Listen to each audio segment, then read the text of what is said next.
Good afternoon, everyone. Welcome. My name is Brent Parton. I'm the president and CEO of CareerWise. There's, I believe, more than 300 people, possibly 400 on this call today. And first and foremost, I want to wish everybody a happy end to National Apprenticeship Week. And thank you for joining us today to be a part of that end to what is always an exciting week around the country for the national movement on expanding apprenticeships and celebrating apprenticeships. I should be very clear about that. There is representation on this call from folks all across the apprenticeship and workforce and education ecosystem. We have state workforce and labor leaders. We have employers, joint training program partners, educators, nonprofits, CBOs, intermediaries, philanthropy, and most importantly, in this moment, a number of young people who have been a big part of how this work is lived and impacts people across our communities every day. The present company we are keeping here on this call is really just who I want to celebrate first and foremost. So many of you have been deeply involved over the years to expand access to apprenticeship opportunities for young people, whether that's through youth apprenticeship programs directly connected to our high schools, pre-apprenticeship pathways that serve out-of-school youth that CBOs and intermediaries lead, and pre-apprenticeships built right into our career tech ed programs across the country.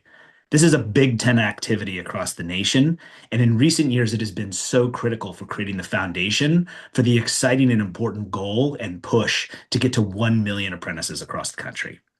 Now is the time, I believe, to really leverage that activity and take it to the next level, to push for this always big question of scale and that drive to 1 million. So I'm thrilled today to announce another chapter in this important work.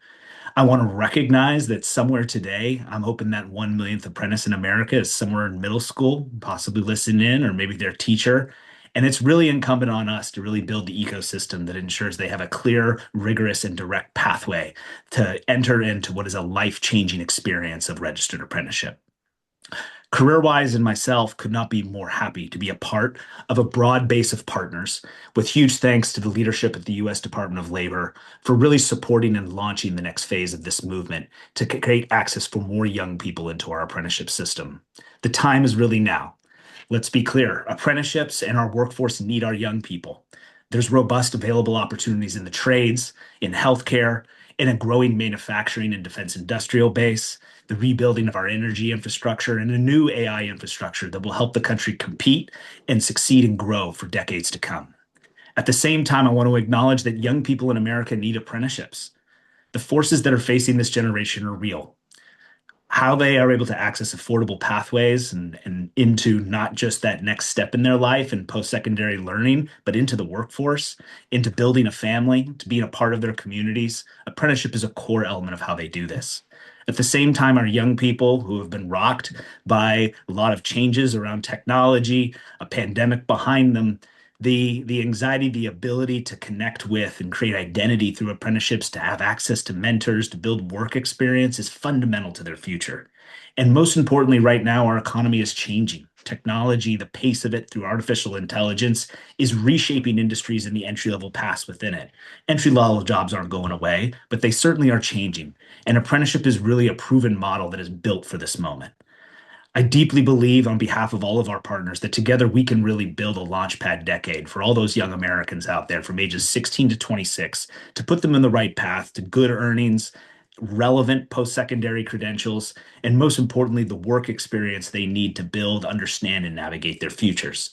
We've got to get this right for our young people. Our country's economy demands it. Our growing industry sectors demand it. And right now is the opportunity to work together to make it happen. I believe that this is a moment to continue to the movement to scale our apprenticeships, and the Future Ready Apprenticeship Center that we'll talk more about today is a critical cornerstone of how we get that done.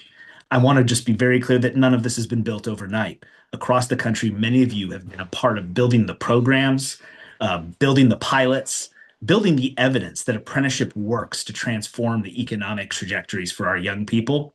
We have to double down on those efforts. And the Future Ready Apprenticeship Center is about supporting the work that's out there while pushing to new frontiers and achieving strategies for scale.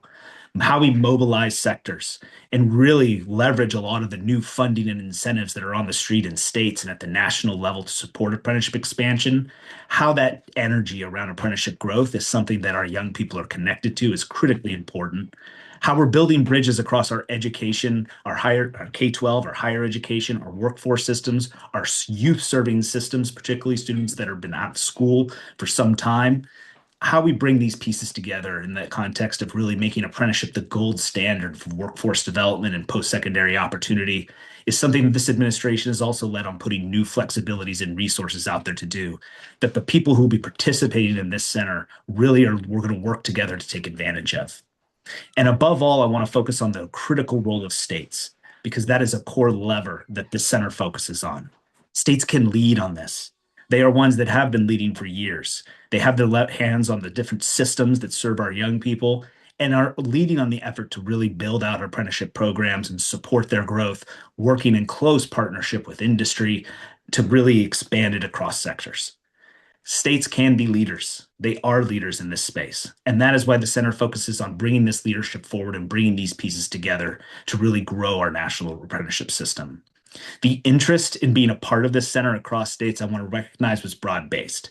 And while unfortunately we cannot award all of the grants and support to all states through this, I do want to recognize to every state who applied, you are a part of this movement. Does not reflect on the fact that you did not have exciting strategies underway. And now is not the time to take off the foot off the gas in the drive to 1 million. And we look forward to the different ways that we can support you in that effort as the center and as a national partnership over time. I want to also recognize that I am fortunate to speak on this call on behalf of not just CareerWise, but really importantly, a broad base of partners across this country that have made this possible. I want to give shout out and deep gratitude to the American Institutes for Research, Upskill America, and the Aspen Institute, Jobs for the Future, New America, and the Partnership to Advance Youth Apprenticeship, and the Urban Institute, who will all be a part of really helping these states take this work to the next level. Their expertise, their reach, that be able to serve as backbones for action, all are critical for what comes next. Most importantly, I want to recognize the leaders at the U.S. Department of Labor for their generous support for this center, for the vision for how we can make this happen and really support registered apprenticeship sponsors, our education leaders, our workforce leaders to come together and really open up the opportunities and the access, and most importantly, support the growth of apprenticeship by getting more young people into this system. Could not be happening without their leadership and without you. And I also want to recognize our other core partner in this, the Colorado Department of Labor and Employment. You'll hear from both the leaders at the U.S. Department of Labor and the Colorado Department of Labor and Employment. Colorado itself has been at the vanguard of this work now for the better part of a decade. I want to recognize their leadership, their support in this effort, and really stepping up to the plate to work in this community of states to really kind of craft what is possible for the future and where this movement goes. Today, the main purpose is we will be announcing the 10 states that will be an initial part of this center to lead this work. These states represent a geography of a movement. They are very much proof that we can move beyond pilots, that is beyond experimentation, to how we embed apprenticeship into our youth serving systems and how we engage more youth in the growth of these critical industries across the country to support registered apprenticeship expansion and the push to 1 million. The center exists to drive scale. It brings together funding, expertise, sharing of best practices, focused effort to build a shared infrastructure that cuts across systems and breaks down silos and leverages new flexibilities to make it happen. All again in this drive to scale, not just towards 1 million apprenticeships, that's 1 million transformative launchpad opportunities for young people across this country. That, I promise, is enough from me. I am excited about this work, but there are so many other passionate people that you have come here to hear from today.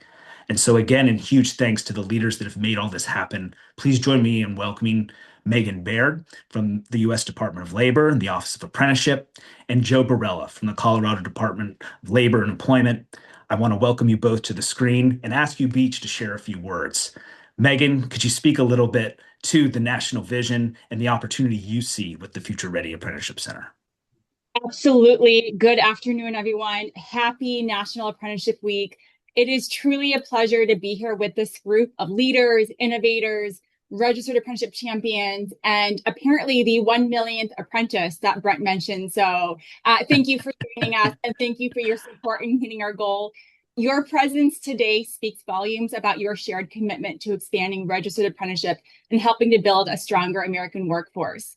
And today, on the fifth day of National Apprenticeship Week, with its theme of Youth Pathways to Registered Apprenticeship, it's an opportunity to highlight the need and corresponding efforts to increase access to registered apprenticeship opportunities for youth and young adults so that they too can benefit from this proven earn and learn model.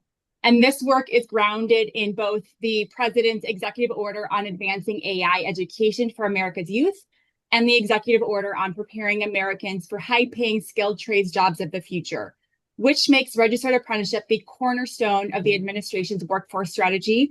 And as Brett mentioned, sets a clear goal to meet and exceed 1 million active apprentices nationwide. And this goal is not just a goal for the Department of Labor, and frankly, it was not meant to be. This is a goal for all of us to help achieve, because at the end of the day, the outcome is one that benefits our country, our communities, and where employers get the skilled talent they need to thrive, and individuals get access to no-cost or low-cost training and mortgage-paying jobs. And there are several efforts from the federal level that we are going to implement to help meet this goal. So the first is removing barriers that limit employer interest in registered apprenticeship and promoting the flexibility. The second is leveraging federal funding for apprenticeship growth. I know you've seen funding coming from the Department of Labor, and then also registered apprenticeship and pre-apprenticeship to registered apprenticeship called out in other federal agency investments as well. The third is realigning workforce and education systems around apprenticeship. The only way we will get to 1 million is to ensure that we are doing system alignment across the workforce, education, and registered apprenticeship systems.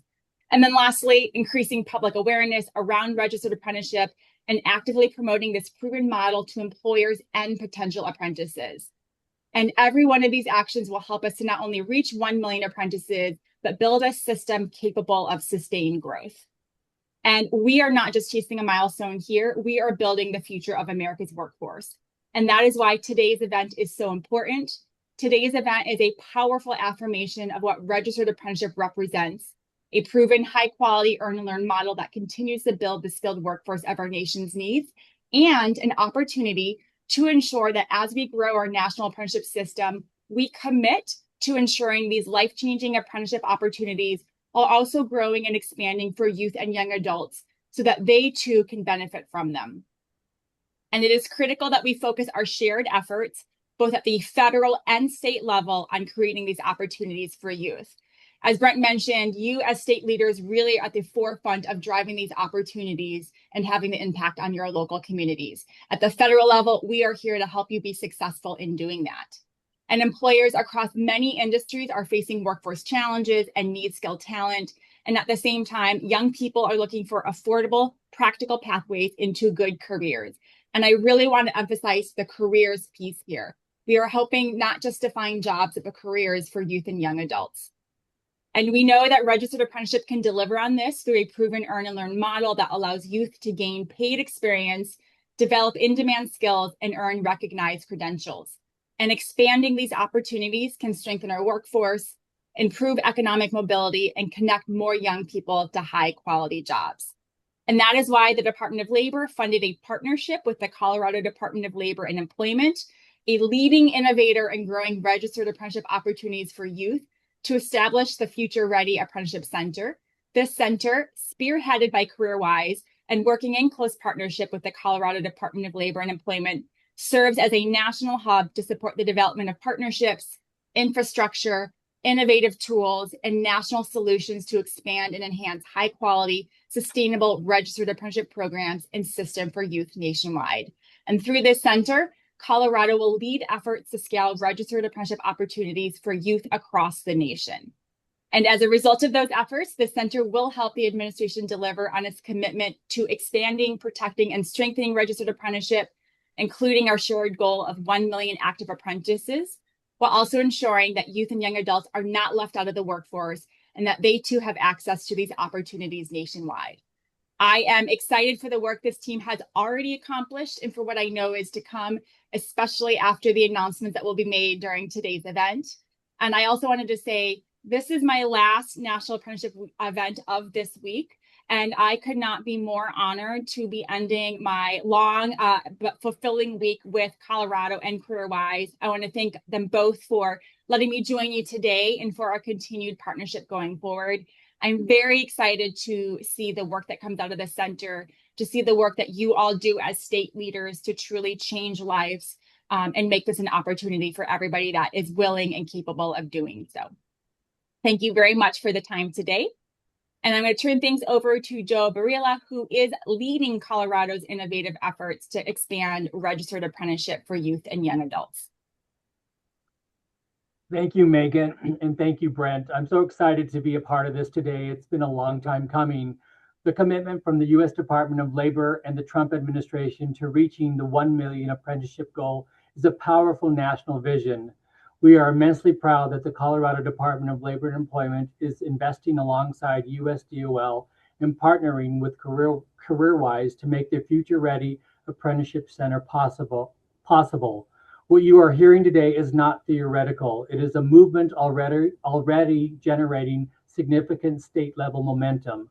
Since Colorado became a state apprenticeship agency in 2003, we've been a lead innovator and proud partner in registered apprenticeships. We've moved beyond pilot programs and built a nation-leading apprenticeship ecosystem for youth, largely in partnership with CareerWise. We are operating a comprehensive, scalable system that fundamentally is changing how our state develops talent and addresses the workforce crisis. This established success is the foundation upon which the center is built. The true power of this work is that it is grounded locally. Our success is seen in Colorado communities where employers are filling critical talent gaps and young people are starting high-value careers debt-free. Colorado's apprenticeships ecosystem is more than just a successful story for us. It serves as a powerful model. It demonstrates the necessary infrastructure for building state-by-state apprenticeship ecosystems across the country, which the center is designed to support.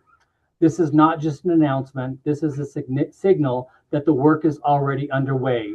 The launch of the Future Ready Apprenticeship Center is opening momentum of a historic national movement built on proven local success. For us in Colorado, the work has already begun. Our state has shown the way, and now through the center, we'll be joining together with CareerWise, the 10 selected states and partners nationwide to hit our goal of 1 million apprentices. The future of work has a blueprint, and it starts right here, right now. Brent? Joe, Megan, I should say, Director Barella, Administrator Baird, thank you both so much. And thank you for those framing remarks and I think the exciting vision you have both cast for this work. And thank you both for your leadership over many years to support improving opportunities and expanding opportunities and connecting education workforce with our industry partners through registered apprenticeship. Could not be a better set of visionaries to help power this work and committed folks that have been pushing at this for some time. So we are incredibly fortunate for your leadership, and we are incredibly fortunate to also have innovative folks like yourselves at the table to really build this first of a kind center. I want to say a few words about the center and then get to the very exciting part of it. We have been focused for some time on piloting and demonstrating strong apprenticeship programs and pathways that connect youth right into registered apprenticeships. The evidence, as I mentioned, has been built. Tools and resources have been developed. I think incredible proof points about how our systems, both in education, workforce, and of course, registered apprenticeship itself, can better work together to support the outcomes. Now is an incredible moment for states to really kind of bring those together and advance it to a new phase that meets needs across a number of critical sectors. The center itself is a center of excellence. That means it is there to work alongside other investments, partners, and systems to bring them together and achieve a shared goal, moving from promising programs to really the scalable infrastructure that's necessary for connecting at writ large young people ages 16 to 26 to registered apprenticeship opportunities.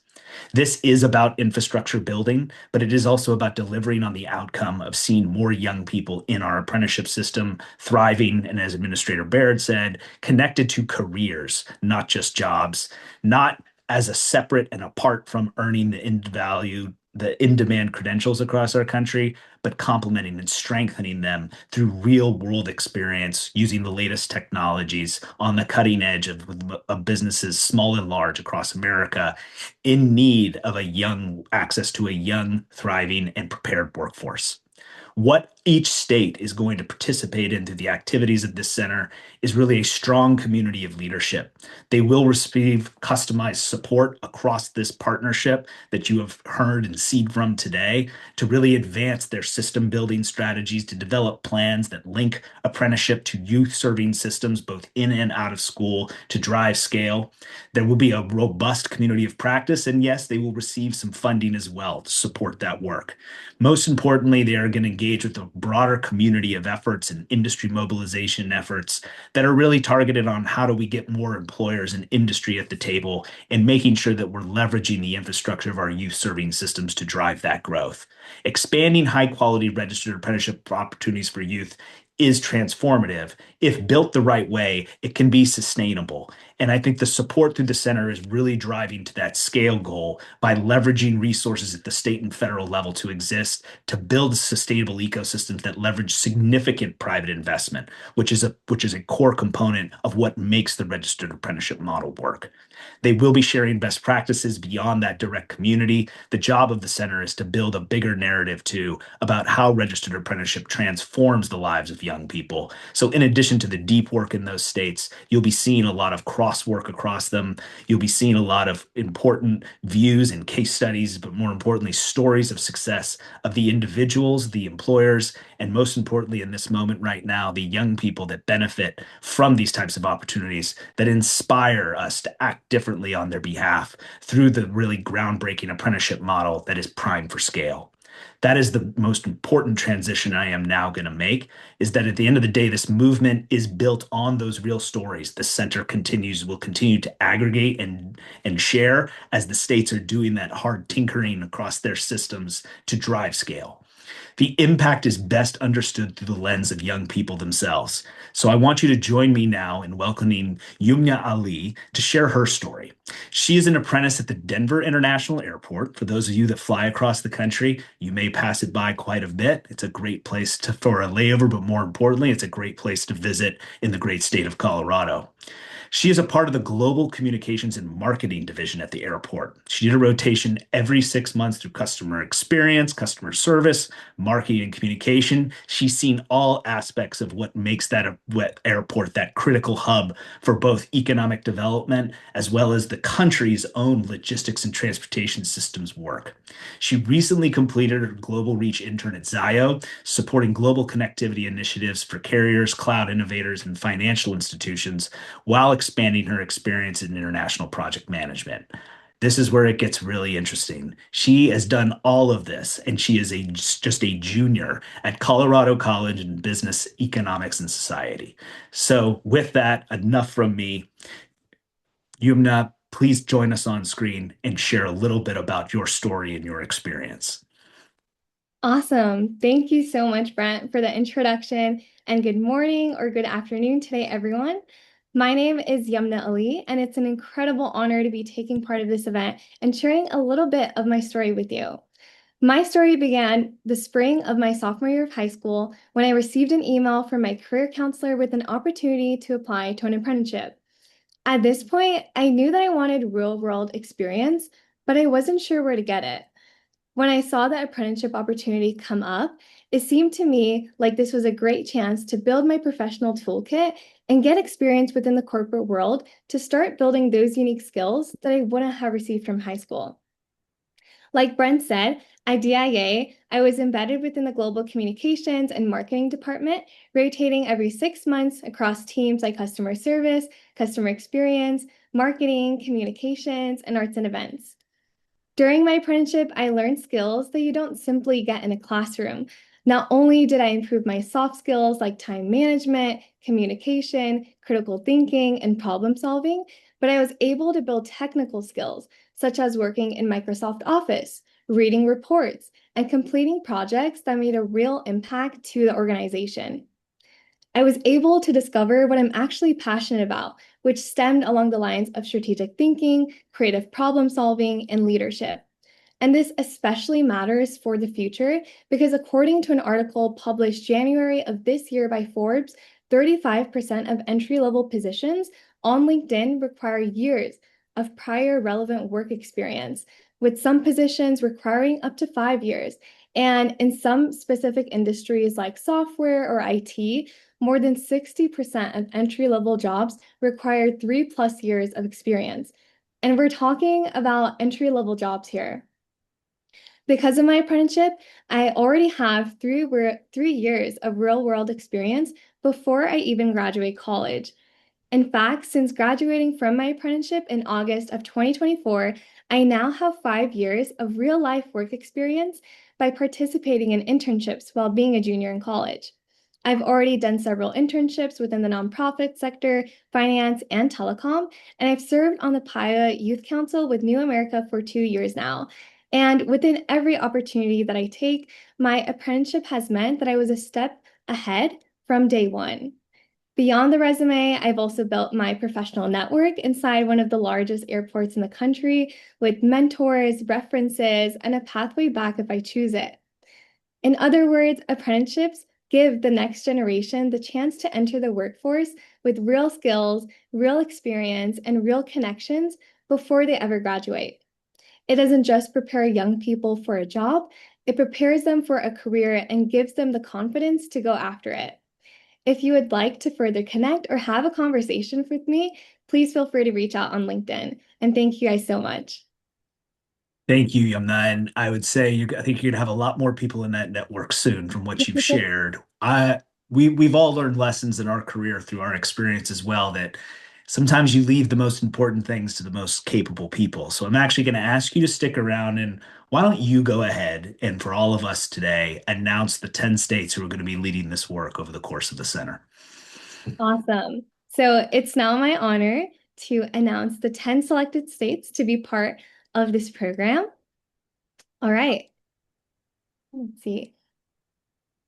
Perfect. Number 1, Alabama, Arizona, Kansas, Maine, Massachusetts, North Carolina, Ohio, Tennessee, Utah, and Virginia.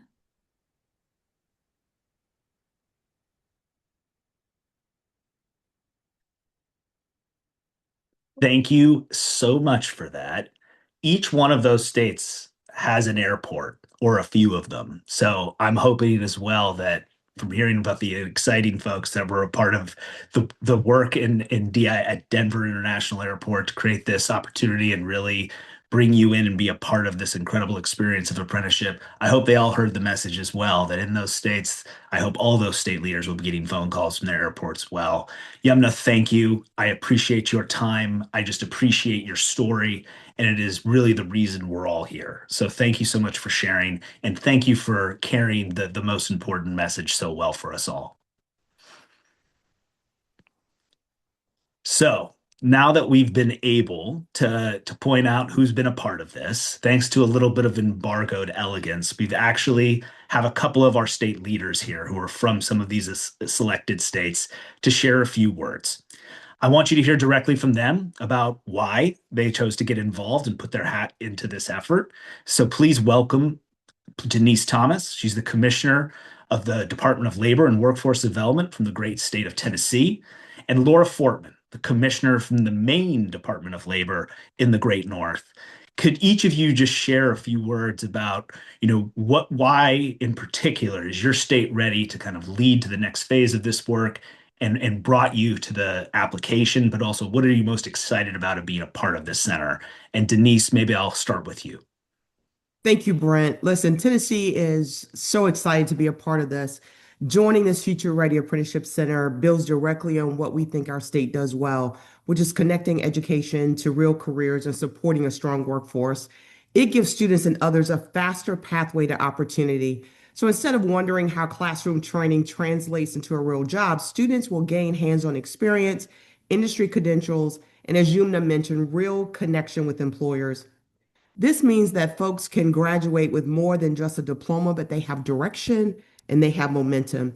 Secondly, this strengthens Tennessee's economy. Employers across our state, from advanced manufacturing to healthcare to technology to our airports, need more skilled workers. Apprenticeship centers allow us to get the expertise we need to ensure there's a reliable pipeline of talent that's trained to meet those exact needs.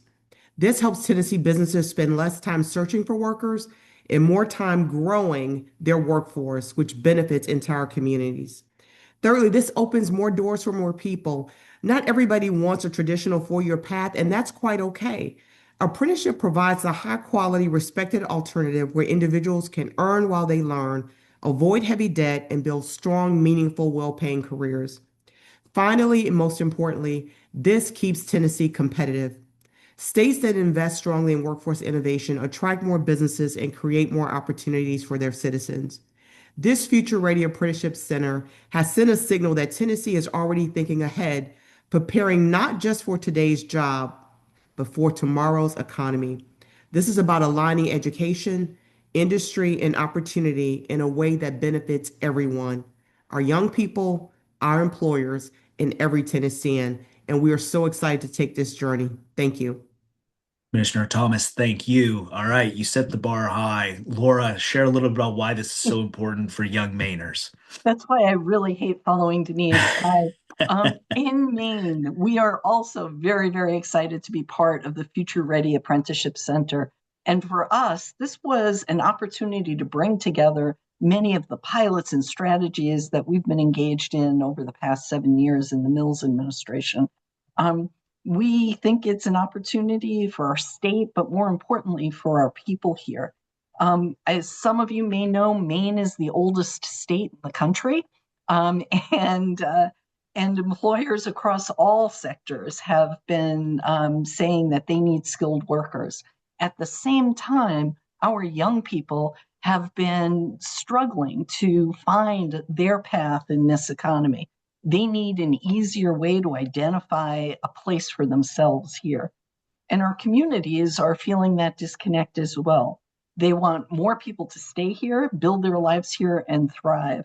And this is where connecting all of those dots around apprenticeship really come into play. We're working to identify ways to make it easier for young people in Maine to see their future here, to understand how they can move from school to career without hitting dead ends along the way.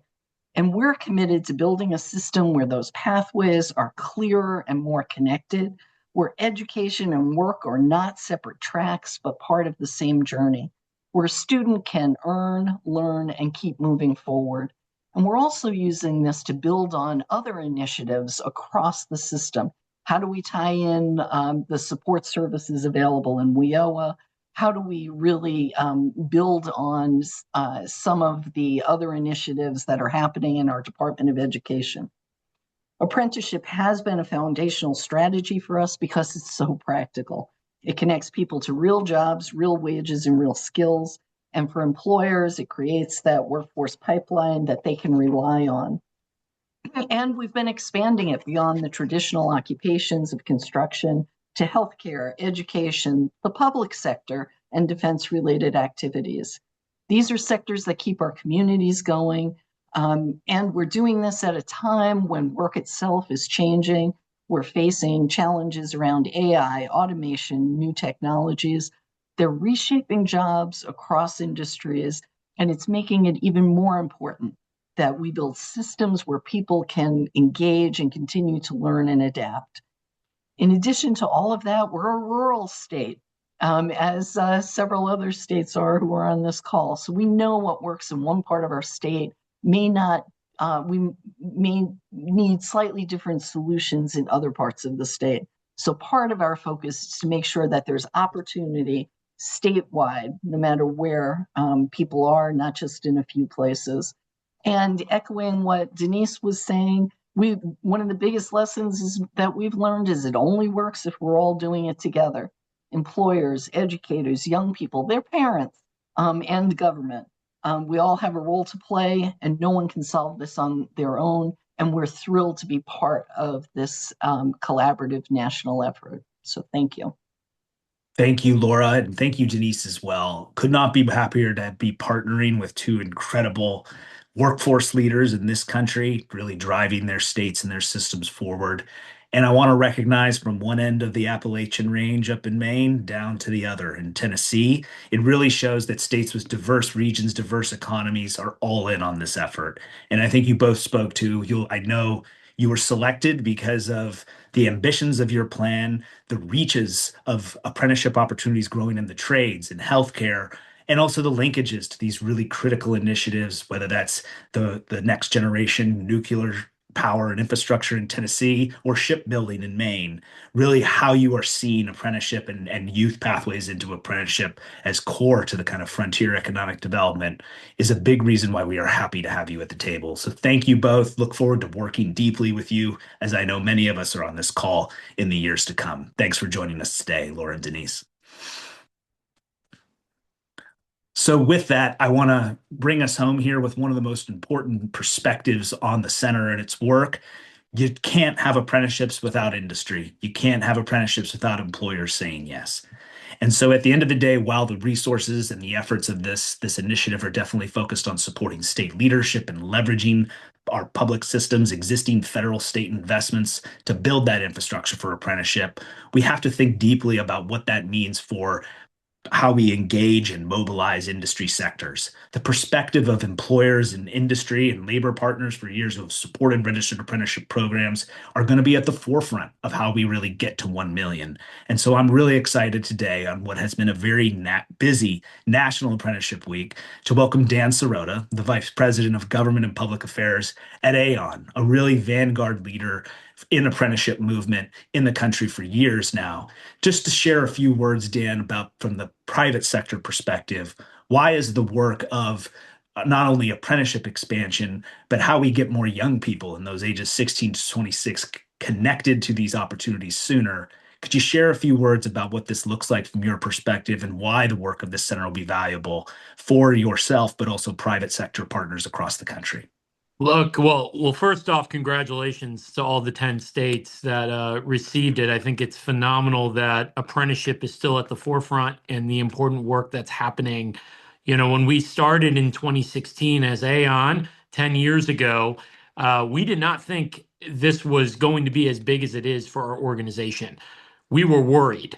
What could go wrong bringing 18-year-olds into the private sector when you were always hiring four-year institution students into our company and actually bridging that gap and opportunity to bring in an associate's degree for growth. And what I tell people across the country around the employer side of it is to take that jump to look into your workforce and to see how to make this work, because in the end, the ROI is there. The business case is there to being able to move forward. And it's important for employers to see that data, but also see the broader collaboration of buy-in from states to continue to invest into this system. The more ways that we can continue to invest in this, create this as an opportunity of growth, but also sectoral partnerships, right? Bringing the sectors together to think about this for the future is critical. And Brent, I'll point to your intro remarks around AI, right? We're in this moment where we're seeing every other day eliminations of roles because of this movement. We have to change that narrative. It's got to be about the early careers aspect of innovation and growth and really stepping into the forefront of opportunity of training our individuals to be able to do the jobs of the future. And I think this center is going to be a key part and driver of really navigating that for states moving forward. Thank you, Dan. And just to kind of close out, what advice do you have for the state leaders out there for how they should be, bringing the exciting news to industry leaders and employers in their states about the potential of this work? What advice of what they need to tell to their employer and industry community? Look, it's all about collaboration. It's all about the easy button, right? You have to make it easy for the employers to look at this and seamless, and really create this as a broader collaboration. And Brent, the more ways you can get these apprentices to tell their story, right? To really emphasize on what this means for them. For some of them, this is life-changing Generations haven't had an opportunity to be able to embed themselves into this type of work. And the more ways that we can really highlight the work and the stories of this is critical. And states have that opportunity to really elevate that. Because I think the narrative is really important for employers to understand that they can do it. And there is ways to make it easy. You just have to be bought in and really think long term around your workforce. Dan, thank you for your leadership on that. Thank you for that. I think it's really practical and important advice early and often for these states. Thank you for you and Aon's incredible leadership in this field for the past 10 years, and looking forward to the next 10 and working with you guys, particularly at this critical moment of technological change. And couldn't have said it better myself. How we reshape early careers, apprenticeship, it looks a heck of a lot like how that has to be done. So thanks so much for your time, Dan. And again, thank you for you and Aon's leadership on these issues. Absolutely.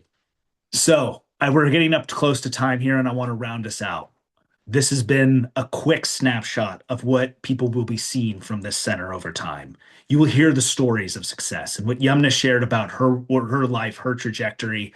As Dan said, one of the most strongest narratives that we have to support employer engagement in our registered apprenticeship system, and also talk to parents and students and communities across this country about why it's important, doesn't come from us, doesn't come from any organizations on this screen. It comes from the voices of the young people whose life has been transformed. And there's been 10 years plus of experience across this country of those stories. This center hopes to see a million more of them over time. So you will hear these stories of success. Most importantly, you will see state leaders stepping up to the plate, really thinking ambitious about how apprenticeship is not something that happens, growth isn't something that happens with an office down the hall, but it's a really central workforce economic development and education strategy for their states to how they meet the needs of industries of the future and how they really generate a new basis for opportunity for young people to pursue their careers and what they want to do early and on to shape that launchpad decade of ages 16 to 26 that means so much in terms of what you earn, what experiences you have, the networks you build, not just for the next several years, but for decades. Reshaping those early career outcomes for apprenticeship will be central to what these states are working on by bringing these systems together. And hopefully you've gotten a snapshot of the type of ways that states will be digging in, building these plans, deploying these efforts over the next several years through the center. And most importantly, too, you heard a voice particularly of the employer space. Industry itself is going to be at the table, both within states and also cross-sector ways through this effort.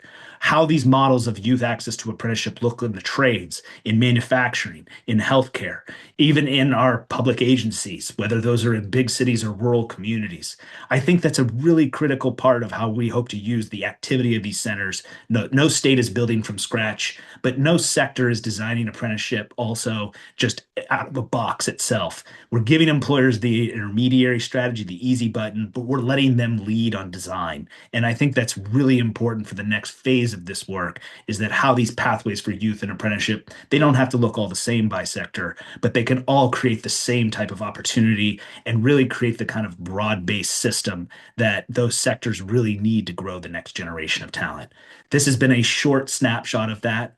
I want to just say, first and foremost, a huge congratulations to the 10 states, plus our great partners in Colorado that have led this effort, that will be a part of this work, again, over the next several years.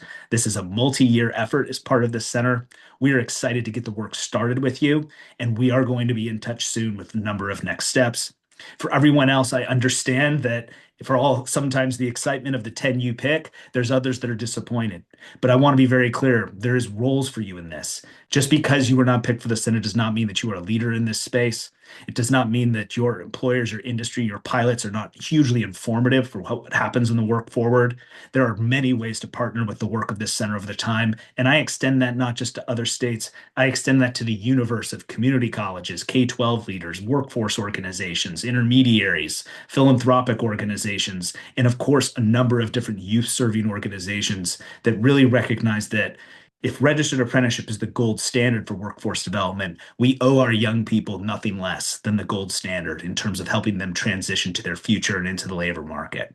So please stay engaged. Please stay excited about this work. And I could not have thought of a better way to certainly close out National Apprenticeship Week than announcing this.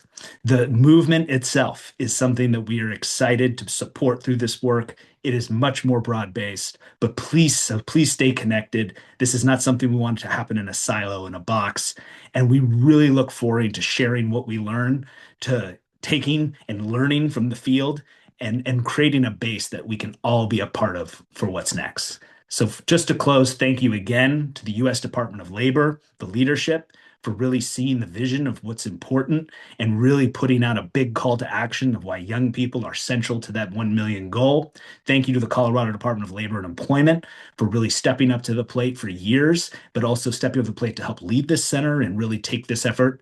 And most importantly, we are incredibly grateful that CareerWise and this whole set of national partners that I shared on the front end will be a part of this work. Please stay with us and please continue to work to grow the Apprenticeship America movement. We are proud to be a part of it. Happy National Apprenticeship Week, all. Have a good one.